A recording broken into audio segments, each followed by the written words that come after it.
السلام علیکم، story T V میں خوش آمدید۔ میری شادی ایک انپڑھ سے ہوئی تھی، جبکہ میں پڑھی لکھی ہوں۔ میرا نام ہیرا ہے۔ سچ بتاؤ تو میرا خواب تھا ایک پڑھا لکھا اچھا کمانے والا لڑکا، لیکن کچھ مجبوریوں میں عاصم سے شادی کر دی گئی۔ ان کا کام اتنا اچھا نہ تھا۔ خیر میں اللہ کے سامنے رو کر دعا مانگتی تھی، یا اللہ یا تو پھر عاصم کو مار دے یا پھر اس سے جان چھڑوا دو۔ میری کسی طرح میں ہر بات پہ عاصم کو بے عزت کر دیتی، تنقید کرتی، عاصم پہ غصہ کرتی۔ عاصم مجھے پیار سے سمجھاتا، کبھی چپ ہو جاتا، کبھی غصہ ہو کر گھر سے باہر چلا جاتا۔ میں ایک بار جھگڑ کر امی ابو کے پاس چلی گئی اور ضد کے بس طلاق لینی ہے۔ عاصم سے امی ابو نے بہت سمجھایا کہ بیٹی لڑکا اچھا ہے، نہ کرو ایسا، بس بیچارہ پڑھا لکھا نہیں ہے۔ باقی کیا کبھی اس نے تم پہ ہاتھ اٹھایا یا گالی دی؟ لیکن میں بس طلاق لینا چاہتی تھی۔ کیا کبھی اس نے تم پہ ہاتھ اٹھایا یا گالی دی؟ لیکن میں بس طلاق لینا چاہتی تھی۔ میں نے جھوٹ بولا کہ وہ خرچہ نہیں دیتا مجھے۔ امی ابو نے عاصم کو بلوا لیا، وہ میرے سامنے بیٹھا تھا۔ امی ابو کہنے لگے، عاصم کیوں تم ہیرا کو خرچہ نہیں دیتے؟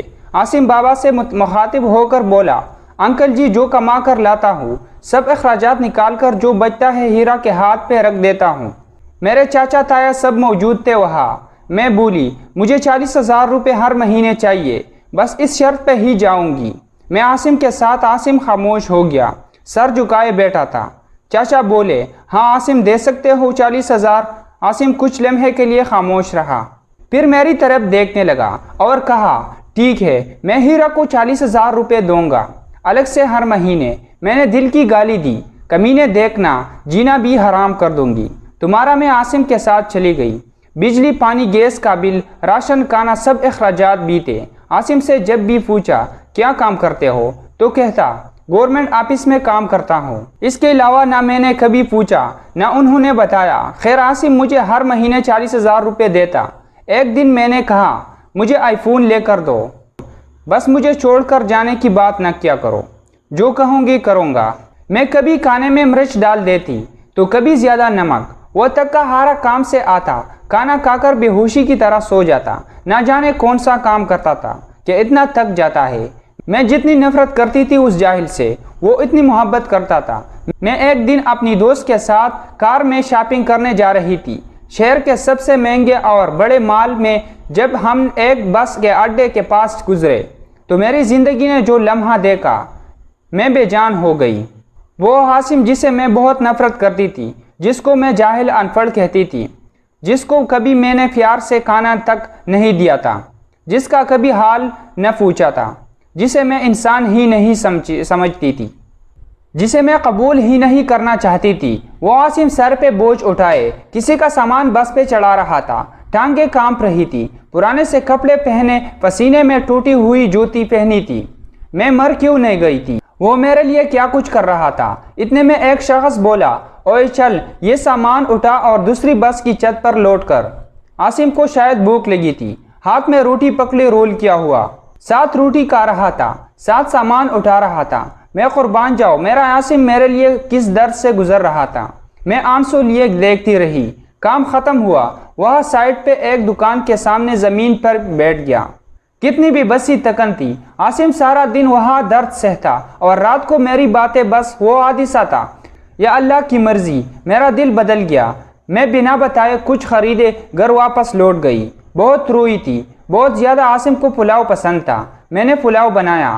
عاصم گھر آیا، میں اسے کھانا نہیں دیتی تھی، خود گرم کر کے کھاتا تھا۔ گھر آیا، مجھ سے سلام کیا، کچن میں گیا، پلاؤ دیکھ کر بولا، ہیرا آج تو آپ نے کمال کر دیا، 1 سال بعد پلاؤ کھانے لگا ہوں۔ کھانا پلیٹ میں ڈال کر میرے پاس بیٹھ گئے، کھانا کھانے لگے۔ میں عاصم کی طرف دیکھ رہی تھی۔ عاصم کتنا درد سہتا ہے اور بتاتا بھی نہیں ہے، میں کتنی اذیت دیتی ہوں، کوئی شکوہ نہیں۔ عاصم پہ آج مجھ بہت پیار آ رہا تھا، سینے سے لپیٹ جاؤ۔ عاصم نے کھانا کھایا، پھر جیب سے پیسے نکالے، کہنے لگا، یہ لو ہیرا 40,000۔ میں چیخ چیخ کر رونے لگی، عاصم کے پاؤں چوم لیے۔ عاصم مجھے کچھ بھی نہیں چاہیے، مجھے یہ پیسے نہیں چاہیے۔ عاصم حیران تھا، مجھے کیا ہو گیا ہے؟ عاصم نے میرا ہاتھ تھاما، بولے، اگر یہ پیسے کم ہے تو اور لا دوں گا، مجھے چھوڑ کر نہ جانا۔ کہنے لگے، ہیرا بہت بولی ہو تم، پاگل، تم بچڑنے کے بعد کہا، بٹکو کی خدا جانے بہت پیار کرتا ہوں تم سے۔ اس لیے تم خود سے دور نہیں کر سکتا۔ میں عاصم کے سینے سے لگ گئی۔ آج مجھے نہ کوئی آئی فون چاہیے تھا، نہ کوئی بڑا گھر گاڑی، مجھے اب دنیا کی کوئی خبر نہ تھی۔ میری دنیا عاصم بن چکا تھا۔ ہم عورتیں کیسے منہ پھاڑ کر کہہ دیتی ہے، جب کہ لا نہیں سکتے تھے تو شادی کیوں کی، بات بات پہ جھگڑا اور تانے شروع کر دیتی ہے۔ کبھی اپنے شوہر کا وہ چہرہ دیکھنا جسے میں نے عاصم کا دیکھا تھا، خدا کی قسم ہم ایک سانس نہ لے سکے۔ اس ماحول میں یہاں مرد اپنی فیملی کے لیے خود کو قربان کر دیتا ہے۔ جتنا شوہر کماتا ہے اس پہ خوش رہو، پیسہ بھی سب کچھ نہیں ہوتا۔ خدا کی قسم مجھے بڑی گاڑیوں اور اے سی والے محل میں وہ سکون نہیں ملا جو سکون عاصم کا سر دبانے میں آتا ہے، جو سکون عاصم کی پسند کے کھانے بنانے میں آتا ہے۔ ہم سفر کی بھی بسی کو سمجھو تو صحیح، دیکھ تو صحیح، اب کبھی جھگڑا نہیں کریں گے۔ عاصم اب میری زندگی ہے۔